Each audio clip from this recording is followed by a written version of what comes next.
Pak Joko? Jadi kalau harga ini kan ditentukan oleh permintaan dan penyediaan barang. Nah, kalau kita lihat sekarang, penyediaannya terbatas karena yang bisa memberikan batu bara agak banyak sampai hari ini adalah Indonesia dan Australia. Tetapi Australia nampaknya masih mengalami hambatan menjual produksinya. Jadi menurut saya Cina akan lebih cenderung meminta ke Indonesia, pertama karena jaraknya dekat, yang kedua juga tidak ada konflik of interest di antara kita. Yang penting kita bisa jualan dan mereka mau membeli. Nah, kenapa harga batu bara ini masih terus naik? Sebenarnya ada 3 faktor yang sungguh mendasar, yaitu permintaan dari Cina itu sekarang nampaknya EBT, energi baru terbarukannya, belum berhasil mensupport kebutuhan industrinya. Jadi karena sifat daripada energi terbarukan itu. Kemudian permintaan dari Asia Timur, Jepang dan Korea juga meningkat. Karena Fukushima yang dulu merupakan pusat tenaga nuklir, di sekitarnya akan dibangun pusat tenaga PLTU, uap, dengan menggunakan sistem pembakaran batu bara yang diserap ke CCUS. Jadi permintaan-permintaan ini tidak bisa menahan lajunya harga batu bara.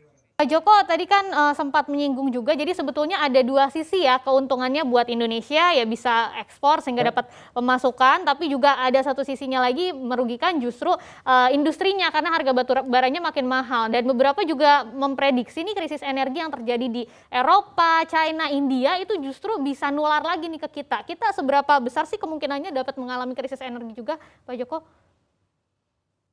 Kalau kita sebenarnya tidak terlalu mencemaskan, hanya butuh kebijakan pemerintah yang mengharuskan memasuk ke dalam negeri lebih banyak. Itu saja. Karena pengusaha-pengusaha batu bara ini cinta tanah air, Mbak. Kalau diajak untuk bangun tanah air, saya rasa anggota IMA maupun anggota asosiasi lain sudah siap untuk membangun republik dengan gembira. Karena kita juga bermimpi bahwa teknologi yang kita capai akan mensejahterakan rakyat. Jadi kaitannya terhadap industri ini sangat erat, dan di daerah klaster ekonomi kreatif akan mendapatkan banyak sekali insentif sehingga batu bara itu bisa menjadi primadona untuk industrinya. Tidak terlalu mahal, tapi masih murah. Karena sampai hari ini batu bara kan cuma $40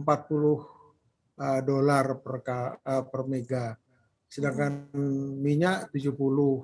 Kemudian EBTKE saya agak ragu, katanya bisa jual 70 gitu ya.